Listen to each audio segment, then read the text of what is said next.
Hey guys, what's up? It's Bobby with Gilk Sports Cards. Hope you're having a fantastic day. Gonna have a little chit chat today. Talk about a little strategy change in the sports card hobby for me. Please let me know your thoughts in the comments. Am I a complete idiot? Is my strategy a good one or a bad one? But hey, we're doing it regardless. So we'll see what happens. So let's get to it. Let's get to the video. Again, thanks for joining me, guys. Thanks to all my subscribers. Appreciate everybody. So let's start with ripping product. I absolutely love it. My kids love it. It's never going to stop. But I just got to kind of slow it down a little bit. So let's talk baseball first. Bowman baseball is 100% my favorite product of all products to open up. Again, if you're a friend of the channel, you know I love prospecting. Probably 40% of my cards that I've had slabbed up are top 100 prospects. So that's kind of, I feel like that's my best success. I buy them young, and then I wait and pray. And as soon as I get to the major leagues or have some hype in spring training, I sell. And for the most part, I do pretty good. And I've been lucky enough to pick the right player. So I love Bowman. But with Bowman releases, which they release in May, the new 2024 Bowman, I always open up a ton. My kids, not so much because they don't really know all the names of the guys. It's not really too fun for them. But I open up a ton, guys. Probably 36 blasters. I know that's crazy. You know, I go nuts. And I kind of take a step back. And this is with any product. It's not just Bowman. But you take a step back and you're like, all right, you know, you get like an autograph every 5 or 6 boxes. You get like a numbered card maybe every 2 or 3 boxes. And you really, those opportunities, you really got to hit them hard or you're going to absolutely get crushed. You know, the base cards, you know, when the product is released and there's a hot prospect, the first, they're, base cards, they might sell for 10 or 15 bucks up front, but then it cools down and eventually they're only like a couple bucks. Unless you get it back really, really quick, I don't think it's, the base cards are really worth grading. So again, you got to hit an auto or some crazy numbered card.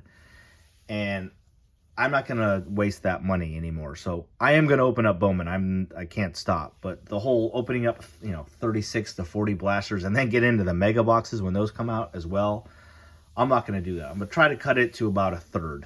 So the goal is maybe 12 blasters and, maybe open up 3 megas and keep, and I buy a little bit of extra to keep for down the road. I like to do that. So that's the plan with Bowman. We'll talk about cards I want to buy a little bit later. Topps Chrome now, if they still have the MVP buyback program in 2024, which I assume they will, I can kind of go deep on that because, stud rookies and colors, especially up front, sell really, really well. Usually Topps is pretty good about getting you like, sepias or refractors in every blaster or mega box or whatnot. So plus, if you hit one of those buybacks, it pretty much pays for like the box. And so there's a lot of value there. It's pretty easy to at least stay close to even or even make money on that product, and it's fun. So Topps Chrome, if they do the MVP buyback, I'm going to continue to go hard on it. So that's for the most part for baseball. Football, and basketball actually, but we'll start out with football. Like, Prism is just the king, and that's with basketball as well, obviously. So the hard part about football is the downtown chase and Donruss and Donruss Optic. Like, probably most of you, I can't give that up. Like, it's, so fun to try to get one of those downtowns. It's one of the best feelings as a collector, opening up a pack of cards and seeing that downtown in the back of the pack, man. That's awesome. I won't be able to stop. Hopefully I can control myself and not go nuts with how much I open. But we're going to continue with the downtown hunt in football. And then Prism is king. So, like, they're the same price, the blasters and megas, as Optic and as like Mosaic. So in my opinion, going forward, I'm going to go deeper in Prism and have buy as much as I can, have a nice stash to open up. Obviously stay strong with Optic because I love the downtown chase, but Mosaic, you just look at the cards of stud players, in the past, like, let's say the Joe Burrow you know, Mosaic Pink and Trevor Lawrence Pink. The prices on a PSA 10 compared to like a Prism and even an Optic, it's not even really close. Yet the boxes cost the same amount. So, you know, just the chance to hit a card worthy of grading and that's got value, I'm not going to go very hard at all in Mosaics. I'll probably spend, you know, 60% of my money on Prism, probably 35% on Optic, and maybe 5% on Mosaic, just a couple boxes. So that's the plan with football. Normally I don't go crazy in basketball. Obviously this year was different with Wemby. But again, Prism is king. You know, I got some Prism mega boxes, as you can see. Donruss Optic is coming soon, and I just don't have a like huge amount of excitement for it. I guess there is the checkerboard in there, but all the case hits, that one kind of gets the least amount of love, you know, for all the retail case hits. So absolutely, it's Wemby. I'm going to open up a few. It's going to be hot. But again, they're the same price as these. So I just rather go deeper on Prism and basketball. And Mosaic, like, not really excited about it. You know, I'm just not really excited about it. And the values, again, just like we talked about in football, are not very crazy. So probably might open up 1 or 2 boxes only. So that's the plan with opening. I can't stop. We're going to continue to open up product on this channel. I'm just going to try to lean heavier on Prism, and then I'm trying to stay a little bit leaner on Bowman Baseball, and maybe going a little bit deeper on Topps Chrome. So let's talk singles. So I love grading in bulk. Like when I get, you know, my PSA submissions, which you guys all watch, you know, it's usually at least, you know, 25 cards. It's fun seeing how many 10s you get and all that kind of stuff. I think that will probably be less going forward. And here's what I've noticed lately, and maybe this has happened for many years in the hobby, but let's say like a card like this. Okay, I actually pulled this one. So this Green Wave Anthony Richardson. Obviously got lucky and got a PSA 10. It's a cool card, rookie. It's a cool insert. Obviously, the Green Wave makes it a little bit more valuable. Well, like in the past, these would be kind of the cards I would buy, and I'd buy cheap on eBay for like, you know, it's probably with shipping $10 to $12, maybe a little bit less. But then, right, it costs me $19 to grade it, plus tax and a little bit of shipping per card, all that kind of stuff. Well, this thing's sold for like $43. And then you take minus the eBay fees and all that kind of stuff. Like, it's a beautiful, cool card, but it's really not worth grading. So cards like this, I'm no longer going to buy on eBay. So like I will say I bought a bunch of CJ Stroud and some inserts just like this. So you will see some in my grading submissions coming up. But I'm going to try to stay away from those type of cards. You know, there's a few exceptions.